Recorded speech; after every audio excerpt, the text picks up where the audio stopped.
Good morning and welcome to TVC Breakfast Newspaper Review this morning. My name is Nelson Etta, and on this wonderful Valentine's Day, my very beautiful Olamide Adeyemi is with me this morning. I just knew you were going to drag it out. Why wouldn't we get there? I mean, we're celebrating love, even though that's what we made it to become.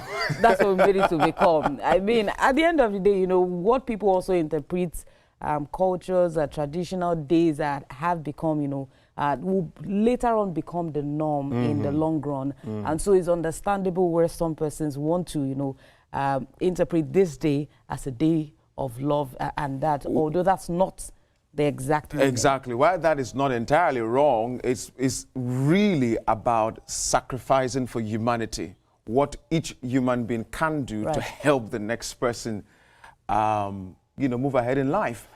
And that's how we begin with the Nation newspaper this morning. Something a little bit on politics and security. We see the Southwest governors had a meeting yesterday in Lagos State. Of course, we took a report earlier on that. Southwest governors joined forces to ward off ISWAP bandits. Joined surveillance technology boost for Amoteco, creation of food hub in each state to bring down prices. We can't wait really to see prices of food especially come down so that everyone will be able to afford. I think, Olamide, this is a good one from the Southwest governors. Right. You know, we've always been saying that while so many persons have turned it to a norm, blaming the government, the federal government. It's great that we are looking at taking attention away from the center, ensuring that these state governors are also, you know, being accountable for the people that they are being, you know, that they're in charge of. Indeed. And so it's very important. It's good, but we also need to extend it to other parts of the country because the insecurity is not just the Southwest region. It's great that the Southwest governors are doing this, but let's not forget that there was also a meeting by the Southwest governors on agriculture. However, we are still expecting a response to that. Some will say we've not really seen an active, you know, move or process. I understand that they also went back to their commissioners to give a mandate to ask them to come in the template to ensure food security. But I'm not sure we've really seen headway. Yeah, this time we need a lot of collaboration, you know, amongst all our persons in government to make sure that things are working. And something else right here on the Nation at the top right corner, why CDS others were denied Canada visas. I'm trying to see what the letter is written there. I think Ribadu, am I correct? Right. A North American country. Ribadu lashes North American country. I'm not sure, you know, it's written quite well. But the most important thing there is that CDS and others were denied Canada visas. We don't know why, but I'm sure there must have been something Nelson, important for that. Interestingly, other papers are also reporting this. I've seen it on a few other newspapers as to why the visas of, you know, our military chiefs, our army chiefs will be denied.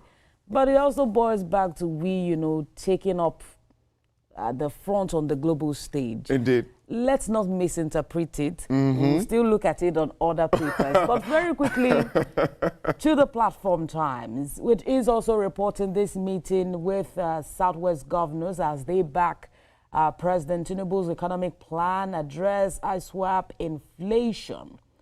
Another story here that's on the top of the Platform Times.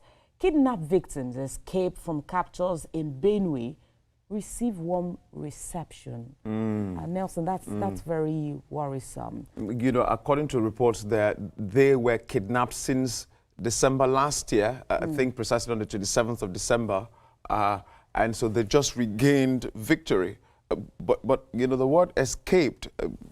I don't know what happened. That was even dangerous in the first place. But indeed, I mean, indeed. They have been in detention since, and it's not even something we should be, you know, happy about. The fact that they were they escaped, and not that they were even released, and all of that. There is also the security angle of this.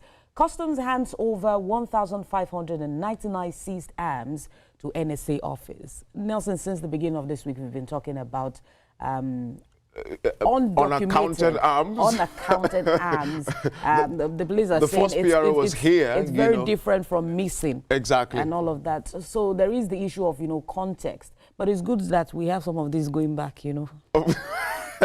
to where it should have been before. It should be.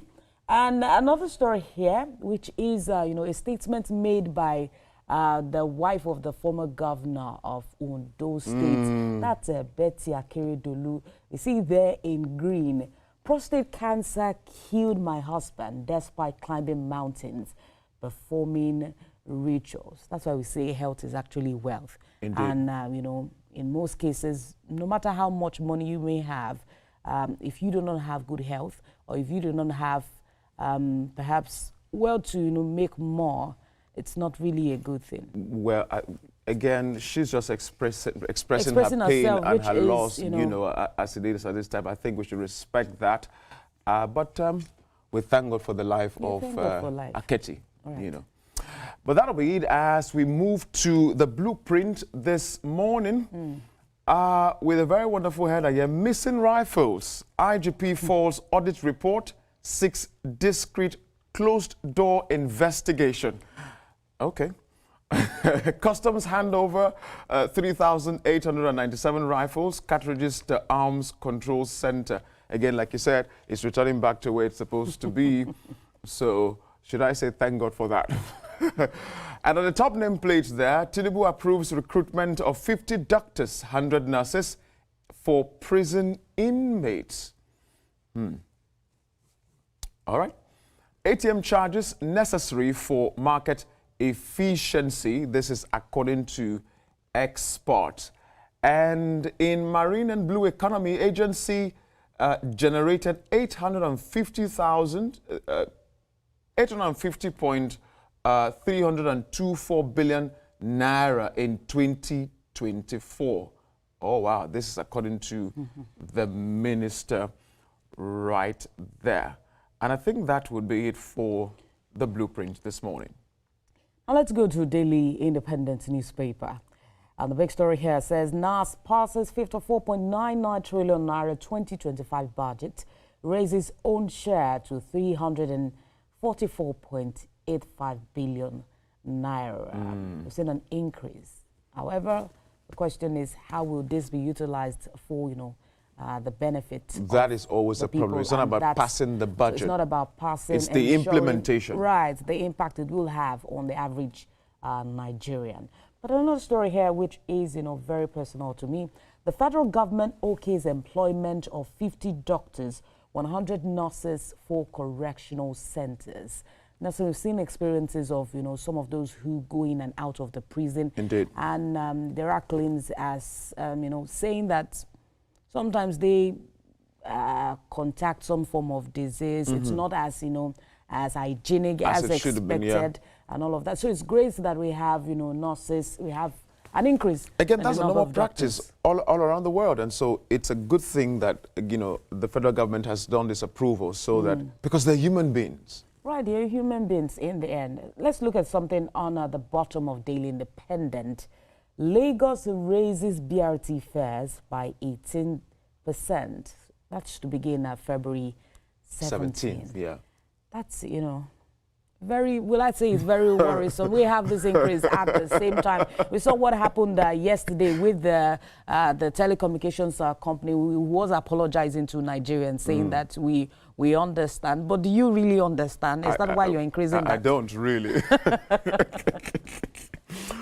But I think that's why we'll let it off and move to this Nigeria newspaper. 2025 budget, 700 billion to cushion withdrawal of U.S. support to Nigeria.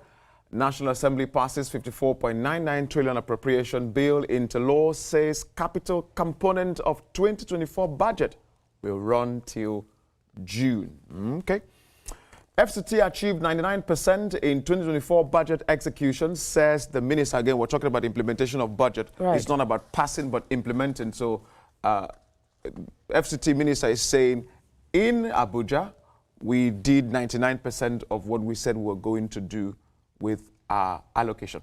APC closes cases after calling 4 witnesses in Edo Tribunal. We're waiting to hear the final verdict of that election sitting. But that'll be it for this Nigeria. And let's go to the Punch newspaper. And, you know, in reaction to what we have said, you can see expert listing funding hurdles as debt servicing takes 14 trillion naira of the 54.99 trillion naira budget. Lawmakers have approved for themselves salaries, overheads, go up a huge share of the budget. Of course, that's the Punch quoted there. And something on the top of the paper, federal government ex-convoy slam Canada for denying military visas. I think I have time for this now. Let's also understand that it's not, it's just a part of the delegation that were approved, you know, some of these visas. And it's their country in the long run. I understand that they were to attend an event to honor war veterans. But, you know, there is a procedure, right? A procedure in the long run as to ensuring that, okay, you cannot have a large number of delegates. It's just one event. We do not necessarily, those that are very important and also meet, the documents that they're expected to. So this is nothing personal at all? So I don't think it's really anything personal. And someone was saying that they can hold their country. I mean, why did you reply? Well, that will be it on the Punch newspaper. The New Telegraph is our next paper. Quite a number of issues that we've taken already. But look at this. At the bottom of the New Telegraph, tax tariff regime making mess of minimum wage. Remember, I said it yesterday, and you made a comment on that, but that's fine. It says, suggest universal wage system payment to ILO as Shatima restates federal government's dedication to workers' welfare. All right. I think that's the only story we can take on the New Telegraph as we move to another paper this morning. Right, and that will be Business Day newspaper. And Business Day really is having a report here which says that $100 million opportunity investors cannot ignore. That's talking about, the export market. And well, there is a future story here on Nigeria's Grammy journey from Kingston near Day to Thames. Those are two different generations. Indeed. But however, Nigeria now has the Grammy. Exactly. But that's it on Business Day today. The Nigerian News Direct is our next paper. Something a little bit on agriculture, fishery, aquaculture to hit 4 trillion naira in FG's ambitious growth plan. You call this ambitious? We don't eat fish for this country. We'll see a picture story right here, of course, of the Southwest governors yesterday in Lagos, glean and talking security and food as it were. But that will be it for the Nigerian News Direct. On the first newspaper, forgive and forget. MTN apologizes after shocking 200% data price hike. Forgive and forget, right. Chief of Army Staff orders troops to crush security threats in Benue, surrounding states. And military kills 75 terrorists, rescues 46 kidnapped victims. The CBN has also warned banks against limiting ATM withdrawals below 20,000 naira. And that's it on the first newspaper. As we coast down to the leadership newspaper, minimum wage must be implemented in FCT area councils. This is quoting the Minister Wike right there. Indeed, it should be, not just there, but all over the country. The DHQ right here launches operations, that is Defense Headquarters, operation to rehabilitate former bandits in Northeast. And something else a little bit on states right here, or politics. 2027 gang up. AFC Afenifere renews stance on rotational presidency. All right, I think indeed a lot is happening in that. But that'll be it for the leadership this Friday. And all we can hope, we see Afenifere chiefs orders say no to new states. 31 additional states senseless in the face of economic hardship. Arogbofa Aluko orders say opinion leaders are tasking lawmakers to prioritize national interest. And another worrisome story on the top of Weekend Hope. 19-year-old commits suicide in Ondo State. Nelson, that's a sad one. That's a sad one. That's a sad one. But we have something for those that will be celebrating Valentine's Day. Oh, I see. Ways to reignite your relationship. I like that one. I want to reignite all my relationships. All of it. That's what we have on Weekend Hope today. And the Nation News is our next paper this morning. Something at the top right corner right there. Nigeria moves 100 billion investment in solar mini grids for public institutions. A good way to go, I like that. NDDC to support high prep on Ogoni environment remediation.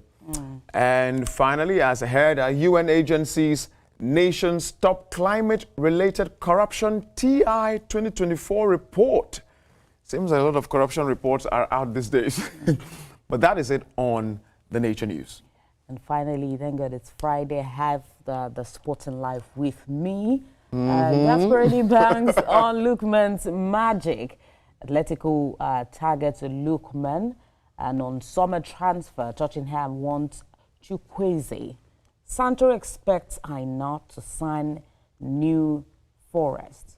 But those are the major stories on the front page of the Sporting Life this morning, Nelson. Before we let it off, there's that story you picked on renewing, igniting love, right? So what are your own ways of doing this? I mean, it said how to reignite your relationship. You may have work relationship with no one specified love. Or it could even be with God.